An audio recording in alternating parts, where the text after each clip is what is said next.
Hello, Wellington. Hello, Auckland. Hello, the entire New Zealand Jewish community. What a privilege and a pleasure it is for me to share words of Torah with you.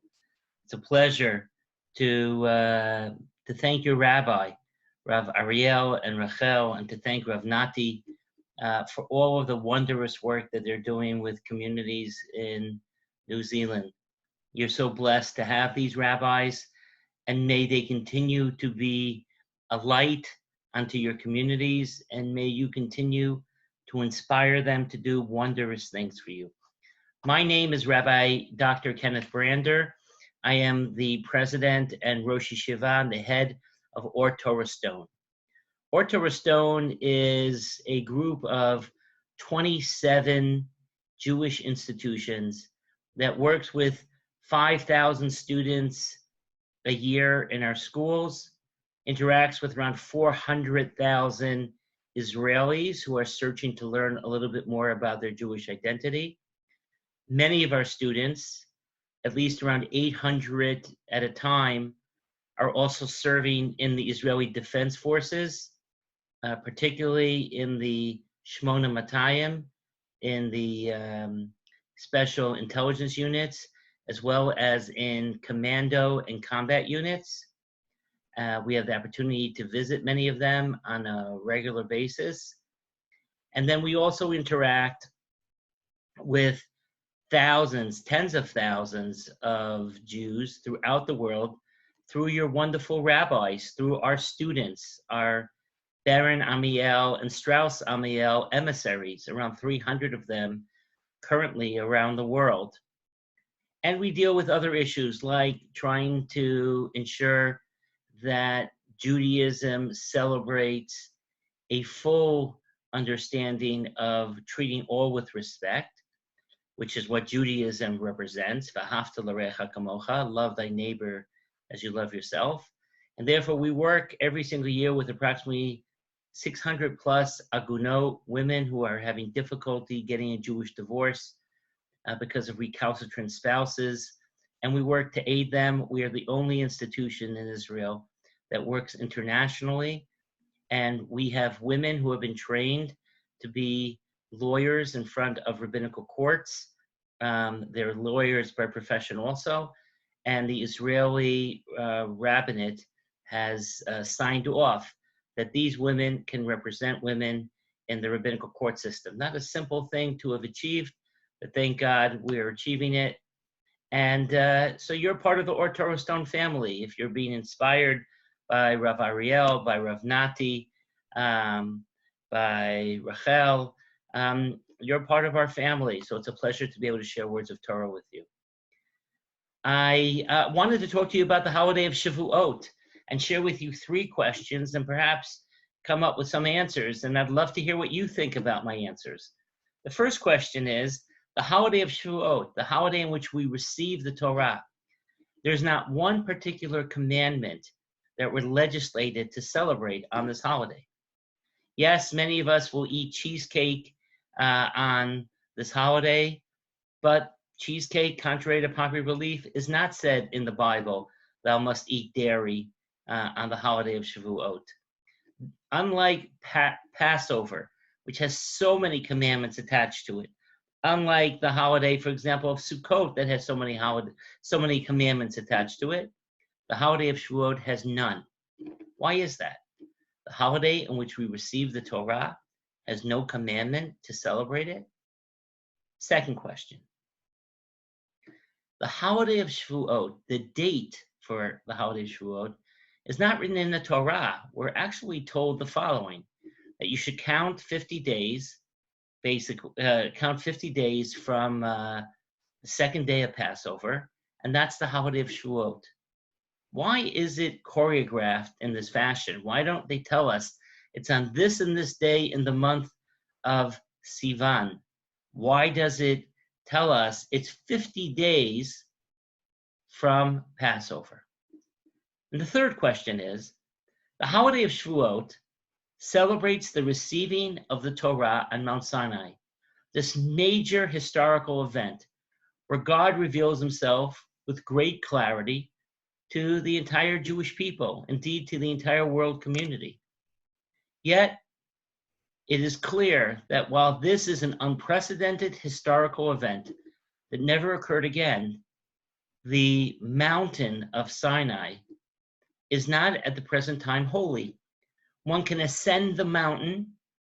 One can, decide that they want to take a hike and go up Jabal Musar, Moses' mountain, as it's called in Arabic, with no prohibition whatsoever, even though God clearly revealed himself on that mountain in an unprecedented way. However, the Temple Mount, which we know is holy, God never revealed himself the way he reveals himself on Mount Sinai. And even though the event, when it comes to the temple, has ended, the holiness of the location still is maintained. Unlike Mount Sinai, where the holiness of the location is no longer sustained.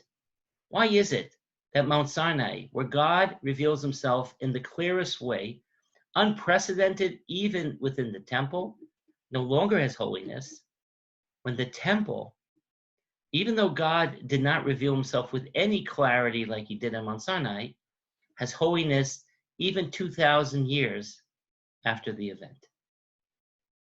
I'd like to suggest the following answers.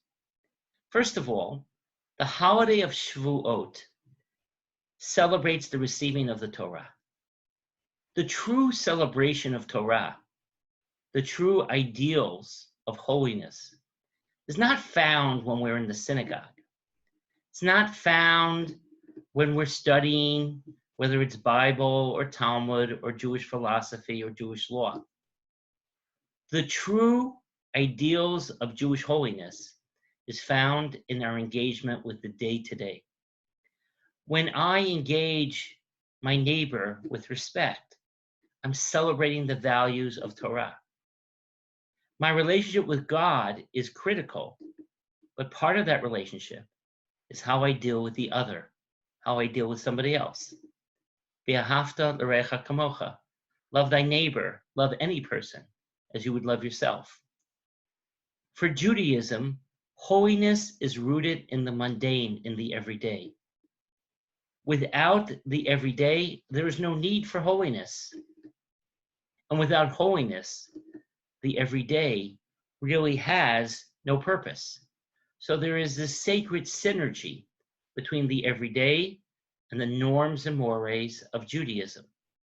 And therefore, the way we celebrate Shavuot is we take a moment in time to think about this unbelievable experience of receiving the Torah. But there's no particular commandment because our relationship with God is not limited or restricted to a particular commandment. It's the way we engage in the everyday. It's how the values of Judaism affect my Weltanschauung, my Gestalt on life. That is truly the ideals of what the Holiday of Shavuot is about. The capacity for us as Jews, for us as human beings, to infuse the everyday with purpose and with meaning, to recognize what is important and what is inconsequential. The Holiday of Shavuot. And therefore, the Holiday of Shavuot, even though we can easily have a date within the Torah of exactly what day it is in the month of Sivan, it is the responsibility for the human being to count, to actively count. It's not enough to think. Sfirat Omer, the counting of the Omer, requires us to articulate, to accentuate the count. Because Shavuot is about the march from the physical redemption on Pesach to the spiritual redemption of the Jewish people on Shavuot. It's a march that we all have to be engaged in, because the movement from physical salvation to spiritual salvation is something we have to work at. It's something that requires our active mindset.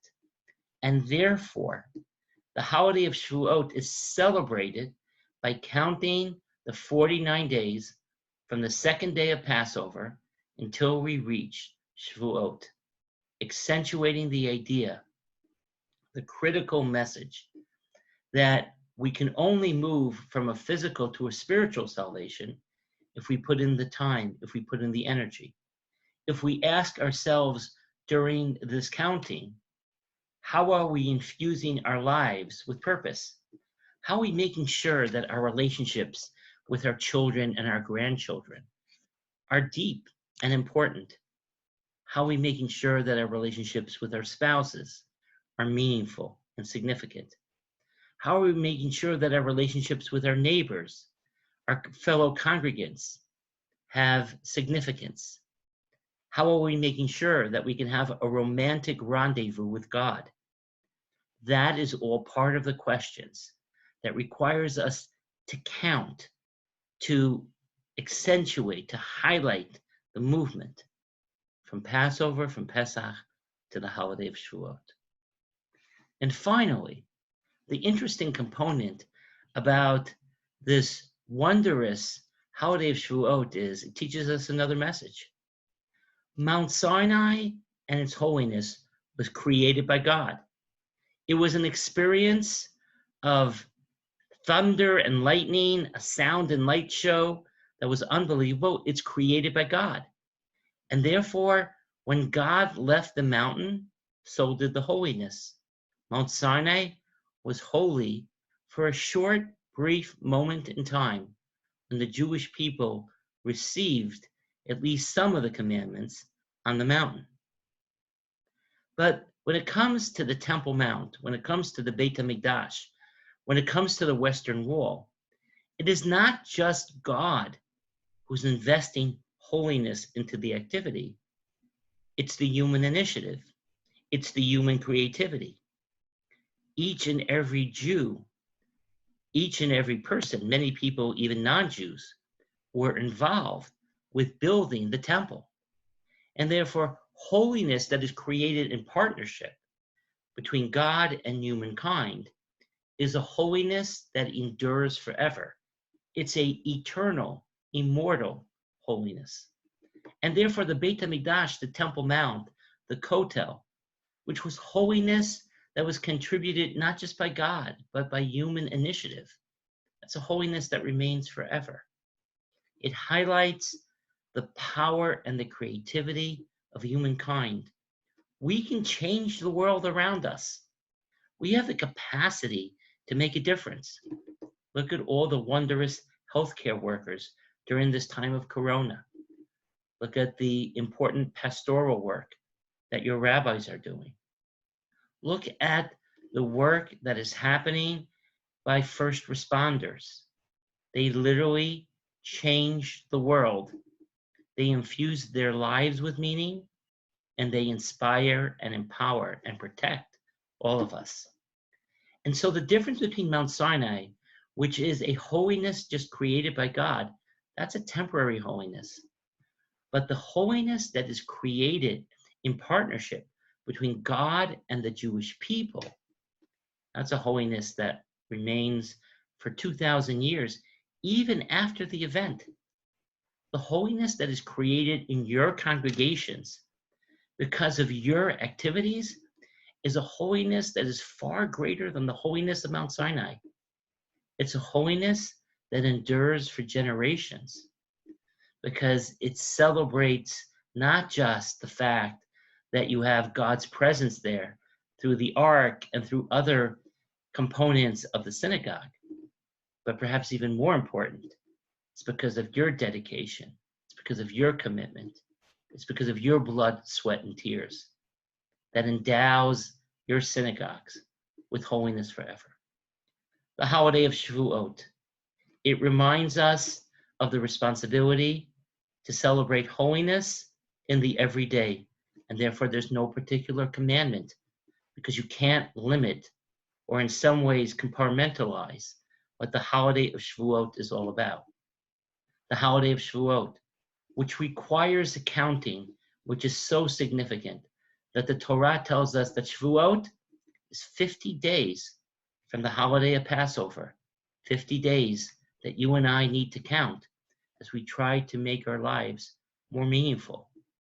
And the Holiday of Shavuot may celebrate the Sinai experience, But the true experience that connects us to God is found in the institutions that we build in partnership with God. Institutions like the synagogue, institutions like our schools, institutions like the temple, institutions like the Western Wall. So I want to wish you all a happy Shavuot. I'd love to hear from you. My email is president, president, at ots.org.il. Again, president at ots.org.il. I'd love to hear from you. Email me. You have any questions? You want me to do this again? It would really be my pleasure. Wishing you a happy holiday. And again, it's a pleasure to be able to study Torah with you throughout New Zealand. Take care.